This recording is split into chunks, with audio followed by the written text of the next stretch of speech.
Have you ever stopped to think, I mean, really think, about what happens when two historically significant nations, often finding themselves sort of at odds with the Western world, decide to build this really deep strategic bond?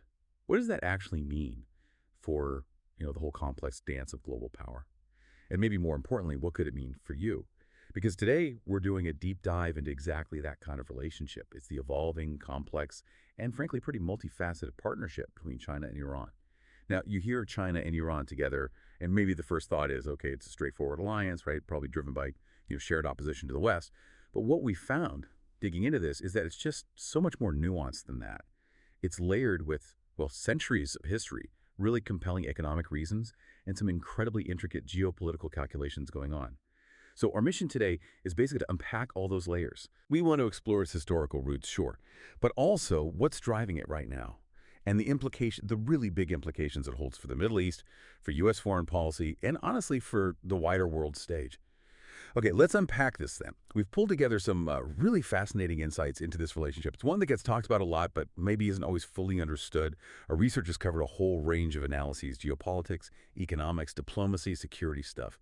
The goal here is to boil down the most critical insights for you, give you a really comprehensive, but hopefully accessible look at this key partnership. Yeah, and what's truly fascinating here, and maybe what gets missed sometimes, is just how far this relationship has actually traveled. It's really grown from what was initially quite limited, very pragmatic cooperation into something, well, something with significant global implications. This goes way beyond what many might assume, just a few deals here and there. Right.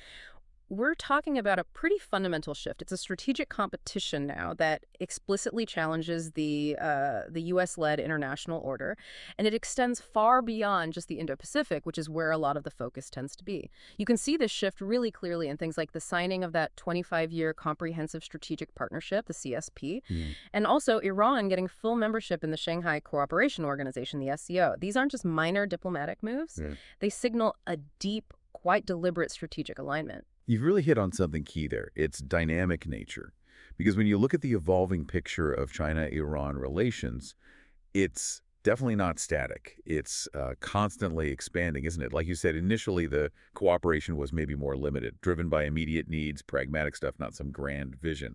But especially since the Iranian Revolution back in '79, we've seen this steady, almost quiet expansion across, well, everything: geopolitics, economics, diplomacy. Think about the economic drivers, for example. They're powerful. Both countries have this huge mutual interest in energy. Iran obviously has massive oil and gas It's some of the reserves. world's largest, yeah. Exactly.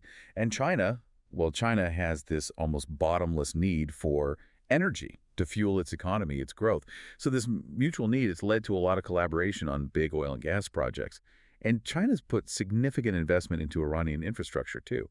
We're talking major projects here: new highways across the country, bridges, modernizing ports on strategic coastlines, upgrading telecoms. And it's not random investment either. No, not at all. It ties directly into China's huge Belt and Road Initiative, right? Yeah. It's about building these long-term strategic connections, pathways for cooperation that go way beyond just getting resources today. Absolutely. And it definitely goes beyond just the economics. Yeah. Politically, diplomatically, there's this sort of deep-seated alignment. It comes from their shared experiences, their perspectives on the world. Both countries, for different historical reasons, they share this history of challenging the U.S. and, well, the West more broadly. They tend to see their partnership as a kind of counterbalance, a crucial one, to American influence, particularly in the Middle East, which is so strategically vital. Mhm. And on top of that, there's a shared commitment, okay, from different ideological bases, but a commitment to preserving their own distinct political systems. Mm. You've got Iran as an Islamic republic, guided by its principles, and China as a communist state, one-party system. At this sort of philosophical resonance, combined with how they see the outside world, it creates a surprisingly strong bond. And geopolitically, what's the impact there? Well, geopolitically, this strategic partnership, it really has the potential to subtly but significantly shift the balance of power across the Middle East. Hmm. China's role in the region is steadily growing. It's moving from just being an economic player to being more assertive diplomatically, strategically. And for Iran, strengthening its ties with a major global power like China, well, that undeniably boosts its own leverage. It elevates its standing both regionally and internationally. And then there's the security angle. Yeah. Both Beijing and Tehran, they seem quite worried about instability in the Middle East, right? They are, profoundly so. And they increasingly see their growing partnership as a practical way to try and maintain some regional stability and also to address shared security threats, whether that's non-state actors or just broader geopolitical shifts. Iran, with its location and its developing military capabilities, it potentially offers China a way to increase its influence, not just economically and politically, but crucially in the military dimension within the Middle East, too. It's kind of a comprehensive approach to regional security they seem to be building, projecting the shared front against what they see as threats. Okay, but it hasn't all been smooth sailing, has it? You mentioned disagreements. No, it's vital to remember that. Despite all these deep, compelling shared interests, the relationship hasn't been completely free of, let's say, bumps in the road. We've definitely seen periods of tension, disagreements. Often these center on the pace and the specific scope of their cooperation. Like sometimes Iranian officials have voiced frustration about how slowly Chinese investment is actually arriving on the ground.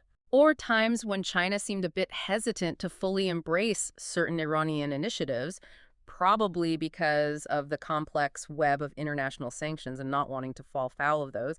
But, and this is the key point, these disagreements haven't fundamentally derailed the overall direction. The underlying strategic reasons, the mutual benefits we've talked about, they're just so strong. So this relationship is, well, it's pretty much set to keep shaping the geopolitical environment, not just in the Middle East, but globally for, the foreseeable future.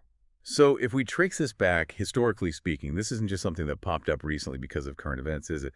You mentioned connections going way back, but with a distinct modern path. Exactly. The historical link between China and Persia, now Iran, it goes back thousands of years. Think ancient Achaemenid dynasty, the foundation for the Silk Road. That network linked China to Europe, right through the heart of the Middle East, fostering centuries of trade and cultural exchange. But the modern relationship, the one we're focused on today, that really takes shape in the mid-20th century. Both nations went through these huge political and economic transformations, China becoming communist in 49, Iran eventually becoming the Islamic Republic in 79 after years of upheaval. Their relationship during the Cold War had its own ups and downs, often shaped by shifting global alliances.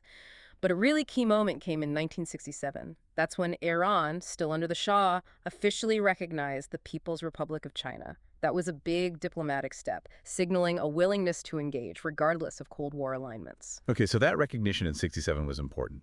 But it feel like the relationship really maybe unexpectedly solidified during the Iran-Iraq War, didn't it? That seems like a critical period. It absolutely was. While the 79 revolution initially created some uncertainty, things shifted dramatically when the Iran-Iraq War broke out in 1980. That was, and I don't think this is an overstatement, a defining moment for the future of China-Iran ties. Think about it. At a time when the major powers, the US, the Soviet Union, were largely backing Iraq, Right. China took a different approach, more pragmatic, and for Iran, incredibly helpful. Beijing stepped in, offered significant military help, technical assistance. It was a lifeline when few others were offering one. And the Iranians didn't forget that. It created this deep, lasting, positive impression, sowed seeds of trust. So these shared challenges with the West, experienced during such a tough time, coinciding with China opening up, modernizing, and Iran trying to forge its own path post-revolution, that really laid the foundation for their modern strategic partnership. It positioned them in a way as a counterweight to the U.S. Okay, here's where it gets really interesting for me. Because this isn't just a simple enemy of my enemy situation, is it? There seems to be a much deeper, more structured logic here, especially when you look at how China actually classifies its international partnerships. Yeah. You have this deliberate system, right? A hierarchy. That's a really crucial point for understanding the depth here, the strategic intent. China's foreign policy uses these specific labels. They signal how close and how broad the relationship is. So, back in 2002, China and Iran started with a friendship and cooperation agreement. That was pretty standard then, kind of the baseline level in China's partnership hierarchy. Signified general goodwill, basic interaction. But just 2 years later, 2004, boom, elevated to a strategic partnership agreement. That upgrade meant recognizing shared strategic interests, committing to more regular, higher-level talks, often about regional, global issues. But the real game changer, the moment that signaled a profound shift, was 2016. President Xi Jinping's visit to Iran. Historic visit. During that trip, the relationship was formally boosted to Comprehensive Strategic Partnership. Now, that designation, CSP, that's China's top tier. It puts Iran in a very select group. countries China sees as its most important, most reliable partners, like Egypt, Saudi Arabia, the UAE. So it's not just symbolic. Not at all. A CSP usually means a whole range of formal cooperation mechanisms: political, economic, security, cultural, often involves joint planning, high-level coordination. And this commitment was then cemented further in 2021 with the signing of that big 25-year cooperation agreement that specifically lays out the political, strategic, and economic parts, locking in a really broad, deeply connected partnership for the long haul. So clearly, much more than just shared anti-U.S. feelings, although that's definitely part of the mix. This is broad, it's deep, driven fundamentally by China's huge energy needs and Iran's massive, strategically located resources. Despite bumps in the road, these powerful mutual interests just keep driving cooperation. If we connect this to the bigger picture, Iran's unique position, its resources, Okay. it makes it an undeniable focus for a global power like China, which is looking for diverse access, more influence globally. Precisely. And let's dig a bit deeper into the why now, looking at the real mutual advantages each side gets. From China's angle, Iran offers, well, a whole package of benefits. First, and probably most obvious, is energy security. Iran's got what, the world's fourth largest proven oil reserves, second largest gas reserves. That makes it incredibly important for China's economy, which is growing fast and heavily dependent on imported energy. Right. Iran gives China a great opportunity to diversify its energy sources strategically, reduce over-reliance on any single region, any single supplier, like, say, the Malacca Strait choke point. And there's a very tangible benefit we've seen, especially since late 2019. China's been able to buy Iranian crude oil at a pretty hefty discount, often 12, maybe 15% below market price. Wow. Yeah, largely because the international sanctions limit who else Iran can sell to. So that's a clear economic win for Beijing right there. The discount is definitely a big incentive. But it's also about more than just cheap oil, isn't it? It connects to China's bigger vision, the Belt and Road Initiative. Absolutely. Iran is a vital piece, maybe even indispensable, in China's huge Belt and Road Initiative, the BRI, the New Silk Road. Its location is just perfect. Crossroads of the Middle East, Central Asia, South Asia. It gives China this crucial gateway. Planned rail links through Iran, for instance, could massively cut transit times for goods moving between China and Europe, bypassing maritime choke points. Right, makes sense. So that improves trade, economic connectivity for China, makes its global supply chains more efficient, more secure. It's effectively linking Asia to Europe and Africa through Iran. And that strategic location also gives China direct access to the Arabian Gulf and, critically, the Straits of Hormuz. These aren't just lines on a map. They're major global choke points. Absolutely critical. Essential for securing China's energy supplies, essential for moving its manufactured goods globally. Without reliable access there, China's economic and energy security would be seriously at risk. Iran's basically a linchpin in that whole grand strategy. And this relationship goes beyond just trade and resources, moving into diplomacy, too. It certainly does. By building and maintaining these strong ties with Iran, China significantly boosts its diplomatic weight across the whole Middle East. It gives Beijing more capacity to participate in regional affairs, shape outcomes, often positioning itself as a kind of neutral mediator. We saw a prime example of this recently, March 2023, with the China brokered deal to normalize relations between Iran and Saudi Arabia. That was significant. Hugely significant, a major diplomatic win. It showed China's willingness and ability to mediate really complex regional disputes, a role traditionally dominated by the West. And finally, strengthening ties with Iran lets China strategically balance its partnerships in the region. It reduces overdependence on any single country like Saudi Arabia or the UAE, gives Beijing more flexibility overall. So basically, for China, Iran is a crucial energy supplier, a key BRI hub, a gateway to vital sea lanes, a node for regional connectivity, and a partner for diversifying ties. Beijing needs a stable, secure Iran to protect its investments and keep those resources flowing reliably. Okay, so let's flip the coin then. What does this deep partnership with China really mean for Iran? Right. It sounds like China has become an absolute lifeline, especially given how isolated they've been internationally. It truly has become that, especially considering Iran's been under decades of sanctions, facing significant international isolation. China's importance to Iran is huge, primarily as this economic and diplomatic lifeline. Economically, China is, without doubt, one of Iran's biggest trading partners, especially in the energy sector, which is vital for Iran's economy. This deep economic link gives Iran a crucial, reliable market for its energy resources. That's incredibly important when Western sanctions block access to so many other markets. And beyond just trade, Chinese investments are making a real difference to Iran's economic development through infrastructure projects. We're talking ports, railways, energy facilities, all essential for the country's long-term resilience. And that's where the sanctions part comes in huge, right? Yeah. China helping Iran get around those, that seems like maybe the biggest contribution. Exactly. You could argue that China's single most important role for Iran is the help it provides in circumventing those persistent international sanctions. China's continued economic engagement, even if sometimes indirect or opaque, gives Iran a vital pathway to access international markets. It helps the country maintain some level of economic stability despite crippling financial restrictions. Think about oil sales facilitated through non-dollar deals or reflagged tankers to obscure origin. It allows Iran to keep generating revenue. Hmm. And beyond economics, China provides consistent diplomatic backup. They often cooperate on issues in international forums, especially the UN Security Council, where China's veto power is critical. This common front strengthens Iran's position globally, lets it push back against Western pressure more effectively. And Iran joining BRICS recently, that felt like a big win for them, symbolically and practically. And China seemed key in making that happen. It was an enormous win on both fronts. Iran's recent BRICS membership, which, yes, was heavily pushed by China, is another key part of this lifeline. BRICS gives Iran this multilateral platform. It helps counteract the long isolation, eases the bite of sanctions somewhat, boosts its geopolitical influence, and critically opens up new economic avenues outside the Western financial system. So yeah, China really acts as this vital haven for Iran in tough times, a lifesaver for a regime facing constant economic and diplomatic pressure. The relationship is absolutely crucial for Iran's goals of shaping regional dynamics and achieving its strategic aims. But this whole dynamic, it does raise a really important question for us. What happens when such a critical lifeline, one so vital for survival, comes with its own set of, potential complications and drawbacks for Iran itself? That's the perfect transition, actually, into the cornerstone of this whole thing. The comprehensive strategic partnership and that big 25-year agreement, this high-level deal wasn't just whipped up overnight.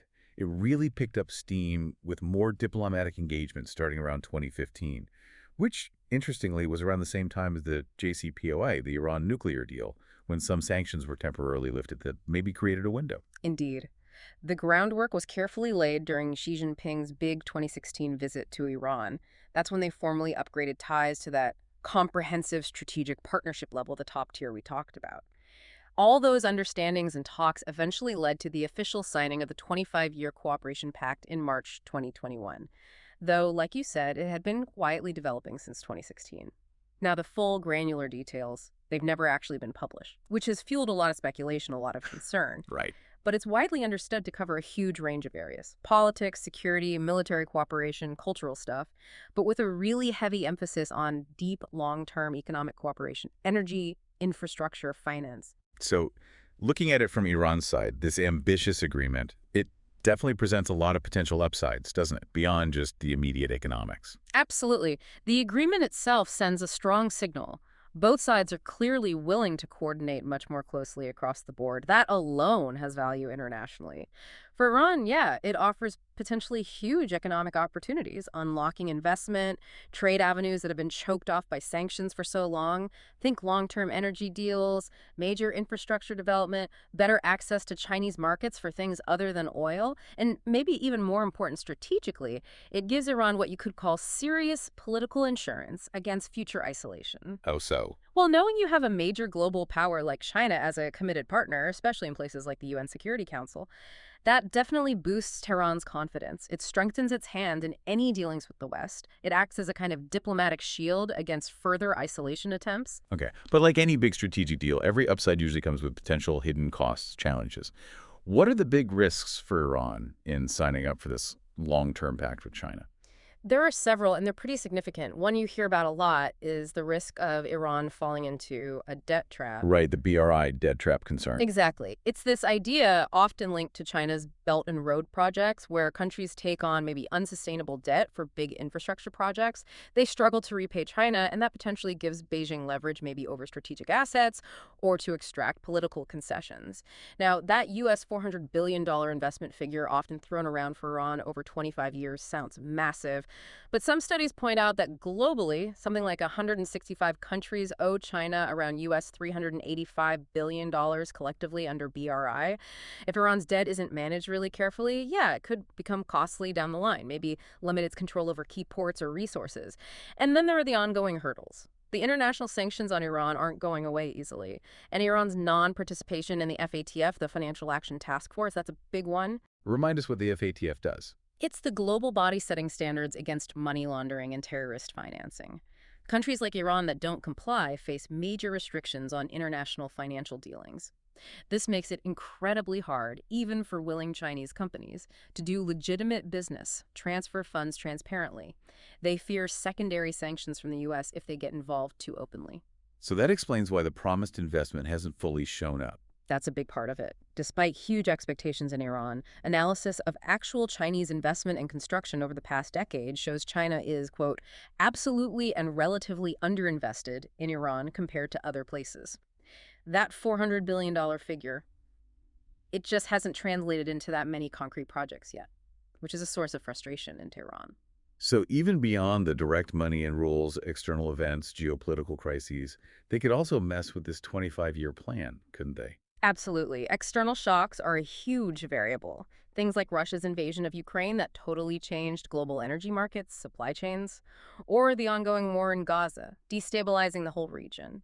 These crises create unexpected opportunities for Iran, sometimes maybe higher oil prices, new trade routes needed, but they also bring massive challenges for its relationship with China as global priorities shift and risks go way up. Plus, China's own economic slowdown right now issues with property domestic demand that could also delay any really big concrete investments in Iran for a while. Beijing's likely focused on its internal stability first, so those ambitious targets in the agreement might see slower progress than Iran hopes. Okay, looking at the wider picture, especially for the U.S., is this partnership a massive game changer? Does it instantly shift the global balance, or is it maybe more gradual, more complex than that? It's definitely more complex, less of an immediate game changer that triggers, say, a new Cold War overnight. Various analyses suggest the 25-year deal is likely not a game changer for the U.S. in that sense, that a full Cold War-like rivalry in the Middle East is far from certain.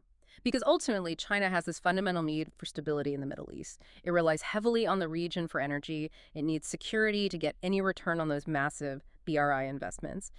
And in that context, maybe surprisingly, the U.S. and China might actually find some common ground. They both benefit from a Middle East that isn't constantly erupting in conflict or disrupting global energy supplies. That's interesting. So while they're global competitors in this specific area, their interests in stability might actually align more than they diverge. That's a fascinating, almost counterintuitive point, which brings us to another fascinating bit, the internal views inside Iran itself. You mentioned historically the view of China has been mostly positive since '79, but it's clearly not everyone singing the same tune, is it? There seem to be two quite different, sometimes dueling stories being told inside Iran about China. That's right. And understanding these internal debates is really key. You can broadly think of them as the opportunity-centered view and the threat-centered view. The opportunity-centered one, that's mainly held by the more conservative factions in Iran's political system. They see stronger ties with China as overwhelmingly positive. A strategic necessity, really. It gives Tehran breathing room internationally, lets it push back against U.S. sanctions more assertively. This group generally believes China is the rising global power, the real challenger to the West. While they see Russia and Europe as sort of declining, they admit the U.S. still holds a unique position, military power, economic reach. But some influential conservatives even think China might challenge U.S. dominance sooner than people think, maybe in the next 25 years or so. So their logic is Iran should jump on that bandwagon now, align with the power they see as winning. And this look east idea, it's not new for them either, right? It's been around. It's not new at all. This strategy, the Look East policy, that was a big part of foreign policy even back during the Ahmadinejad administration, 2005 to 2013. Given their deep anti-Western ideology, these conservatives naturally see Russia and China as potential allies for the Islamic Republic, essential partners to resist U.S. pressure and advance Iran's own anti-hegemonic goals, especially in the Arabian Gulf. For them, it's ideological as much as pragmatic. Okay, so that's one powerful camp. What about the other side, the threat-centered view? Who holds that, and what are they worried about? The threat-centered perspective, that comes more from Iranian reformists and also parts of civil society. They focus much more on the potential dangers, the downsides of getting too close to China long term. They really stress the need to balance China's influence by simultaneously strengthening ties with, say, the European Union, diversify relationships. Their words are pretty concrete. First, they fear the 25-year deal, by propping up the regime economically and politically, will actually strengthen the hardliners internally. How so? They worry it could enable more domestic repression, tighter information control using Chinese tech, more effective state propaganda, even increased spying on dissidents, maybe using Chinese surveillance tools.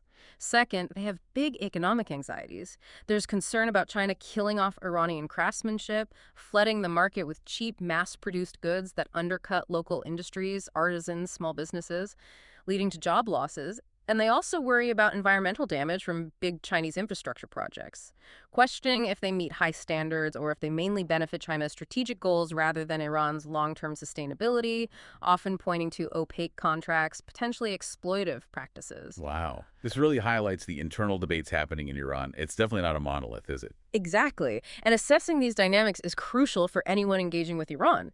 Look, Iran is facing huge economic problems, mostly due to sanctions and strained relations with the West. Trade with the EU, for example, has actually dropped significantly. So in that context, getting closer to China, maybe Russia too, it might genuinely look like one of the only viable options for economic survival, for growth.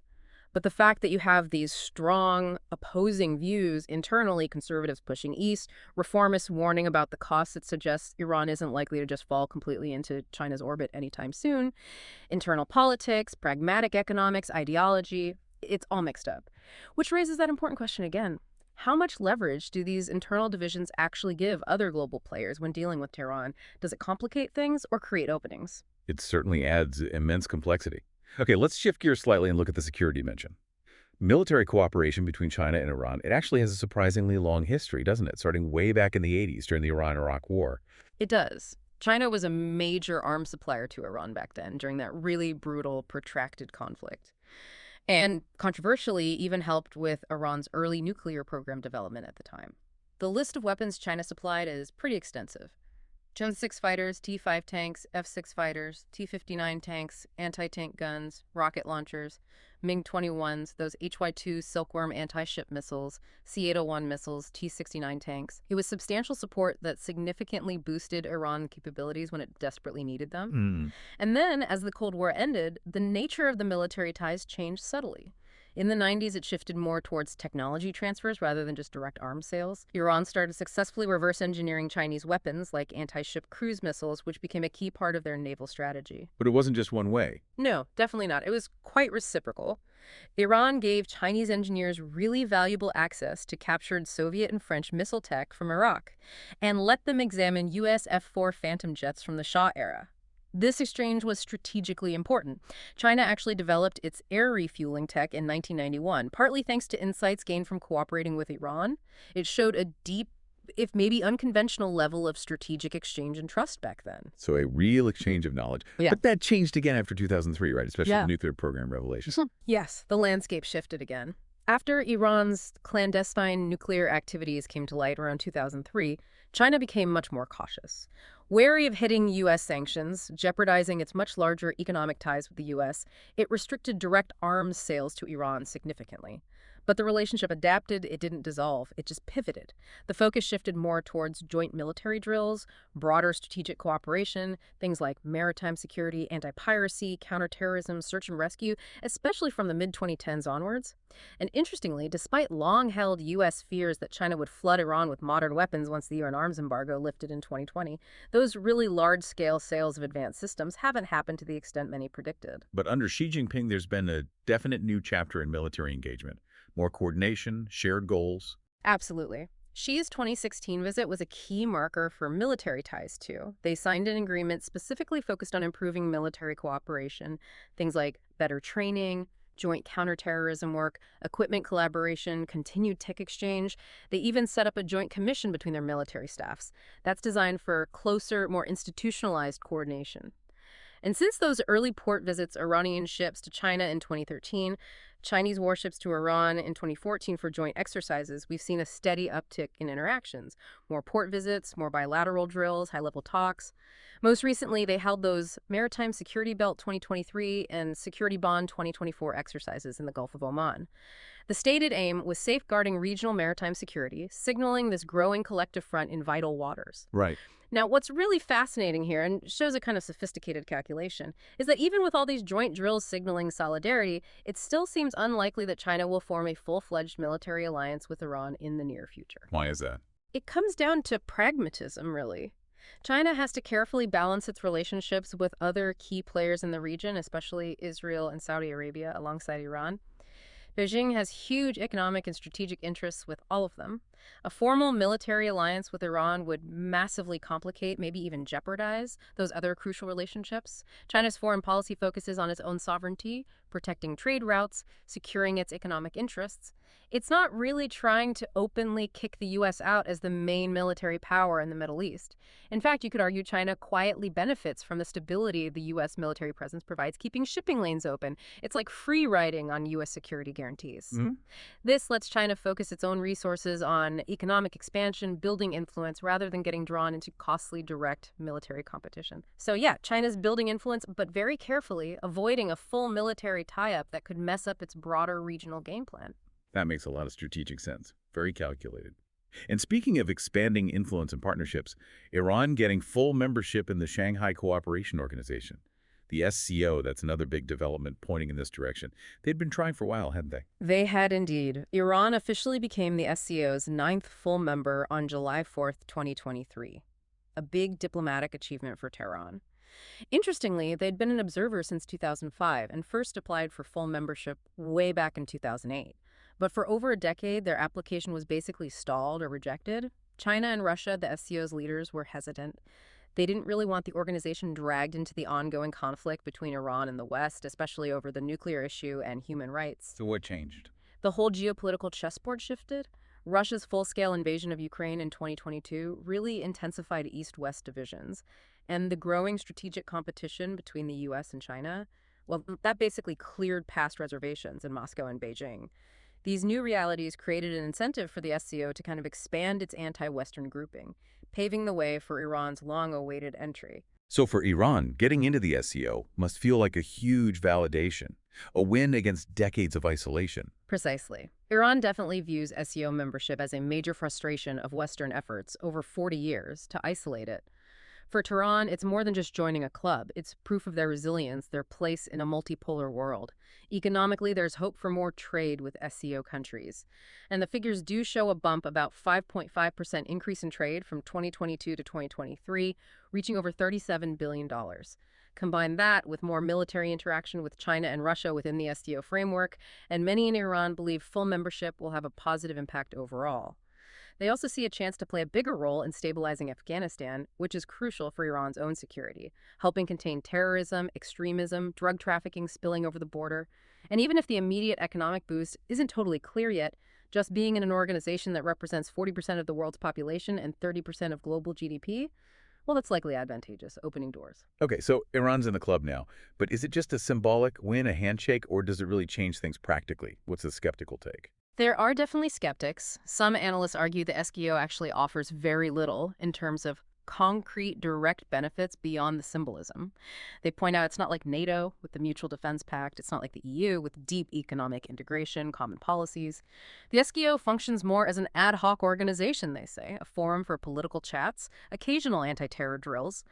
So in this view, Iran's membership, while boosting its legitimacy, mainly just helps the SCO claim broader geographic reach across Eurasia. Still, the broader implications are significant, regardless of the SCO's internal workings. Just being part of it gives Iran more leverage when dealing with the U.S. and Europe. It offers an alternative platform, a perceived safety net. Inside the SCO, members can potentially increase intelligence sharing, cooperate more on counterterrorism. And for the West, particularly the U.S., this development fuels worries that the U.S.-led order is being eroded, replaced by this new multipolar reality, defined by organizations like the SCO that often have an anti-Western flavor.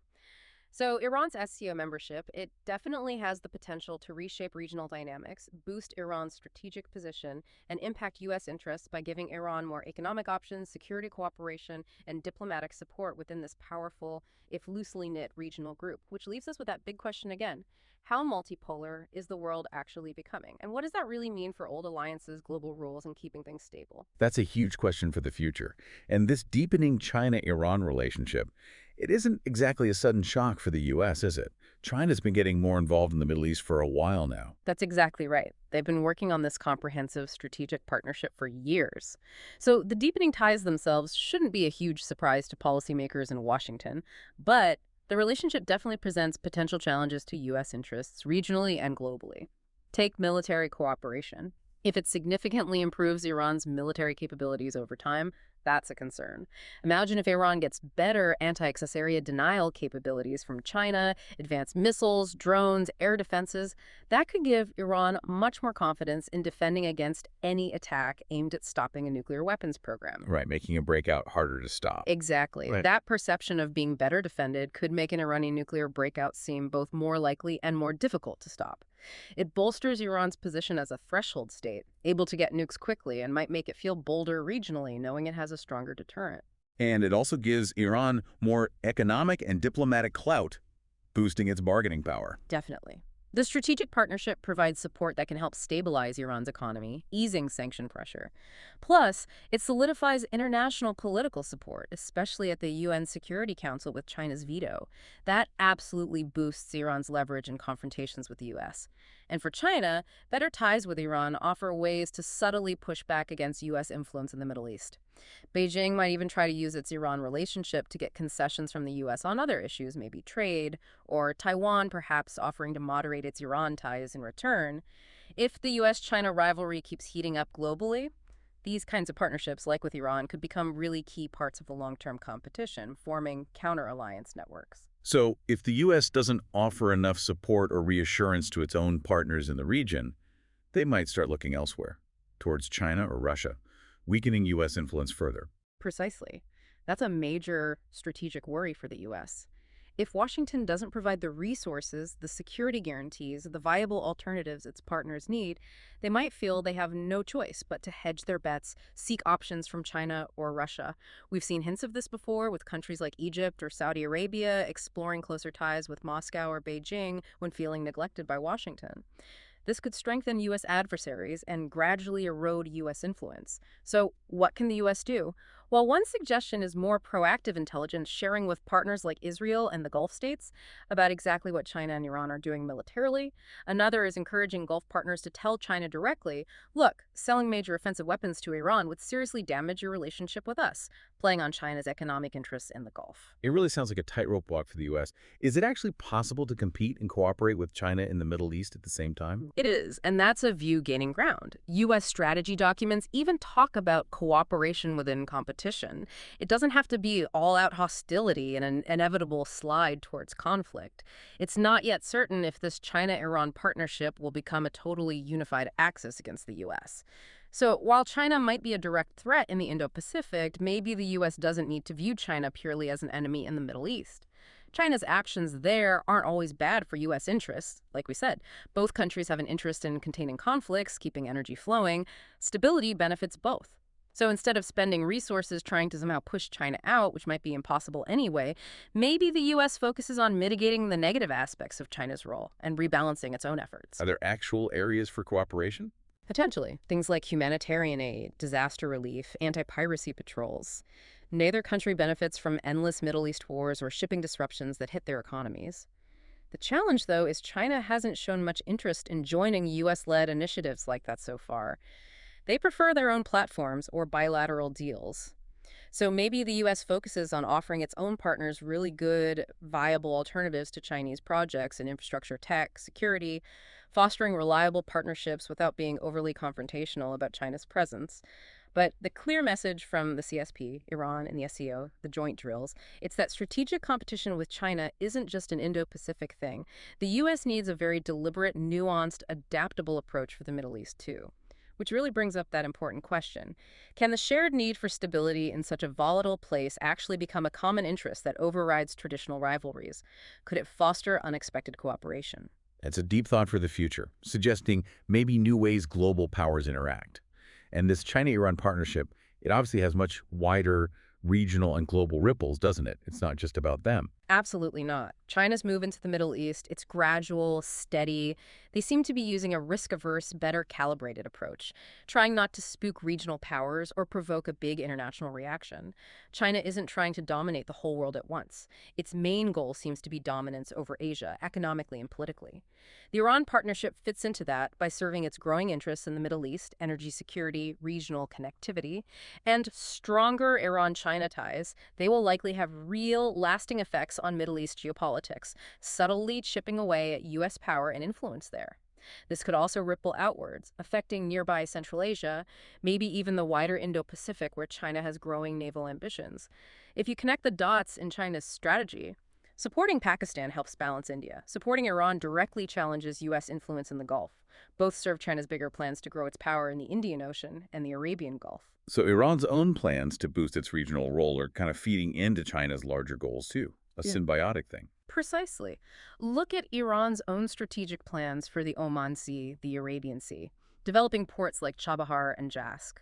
That planned 1,000-kilometer oil pipeline to bypass the Strait of Hormuz. Right, that's ambitious. Very. It's all aimed at reshaping the region's geostrategic map, boosting Iran's maritime and energy security. And China could potentially benefit hugely from this, maybe gain more influence over Hormuz access, expand its own presence in the Gulf through new port deals linked to these Iranian projects. This whole partnership gives Iran significant bargaining power when dealing with the West. It helps secure its survival, improves its regional standing, makes it a tougher player.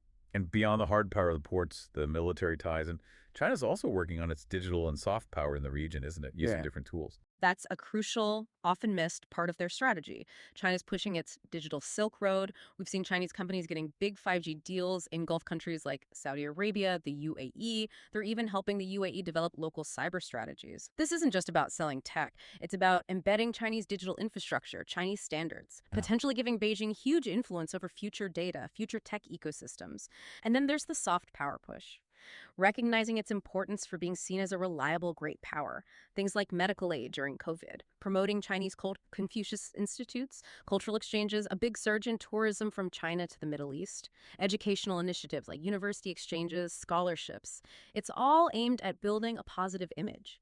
Positioning China as responsible, reliable, non-interfering, trying to contrast itself with Western approaches. As China keeps asserting its influence in the Middle East, this deep relationship with Iran will absolutely play a central role in shaping what happens next, the balance of power, regional stability, how other global players react. It's pivotal. This deep dive has really driven home just how complex the China-Iran story is. It's definitely not a simple alliance. It's this intricate strategic dance with huge global consequences. Indeed, and you can easily see how, as China's interests in the region keep growing its need for energy, securing BRI investments, maybe keeping the U.S. tied down diplomatically or militarily in the Middle East, it will inevitably want to deepen its ties with Iran. That will undoubtedly affect other powers' interests, creating ripples everywhere. And China's future Iran policy. It will probably depend a lot on how the bigger great power game plays out elsewhere, especially how the U.S. acts towards China on other fronts, like the Indo-Pacific or trade. So it's not just a bilateral story. It's woven into this much larger global narrative, constantly shifting based on worldwide interactions. Exactly. And it's crucial to remember Iran is just one piece of China's broader Middle East puzzle. Chinese influence there faces real limits. Beijing has to constantly balance its ties with countries that have deeply conflicting interests: Saudi Arabia, Iran, Israel. China's growing economic and tech links with Israel, for instance, make its deepening political and military ties with Iran particularly tricky to manage. So, these recent deals between China and Iran, they're probably not a game-changer guaranteeing conflict with the U.S., and it's not clear China's interests are even served by more instability in the region. Quite the opposite. China needs Middle East stability for its oil, for its investments to pay off, which means, maybe counterintuitively, the U.S. might find those unexpected opportunities to cooperate with China there, even while competing elsewhere. Neither wants endless wars or shipping chaos. Areas like humanitarian aid, disaster relief, anti-piracy, they still offer pragmatic potential for cooperation, suggesting this complex mix of competition and maybe, just maybe, collaboration. And if we connect all this to the bigger picture, it just screens the need for a really nuanced understanding of these relationships. We have to move beyond simple black and white stories of friend versus foe. This growing economic and security partnership between China and Iran is incredibly complex. It's genuinely hard to see its full impact yet. But what is clear is that these new dynamics, they are set to profoundly reshape regional geopolitics, creating a much more multipolar landscape that demands constant attention, constant reevaluation. So as you think about this constantly shifting landscape, consider what it really means for the future of global alliances. Could cooperation between powers that seem like opposites actually become not just possible, but maybe the new normal in this increasingly multipolar world? What stands out most to you from this constantly evolving, deeply dynamic relationship?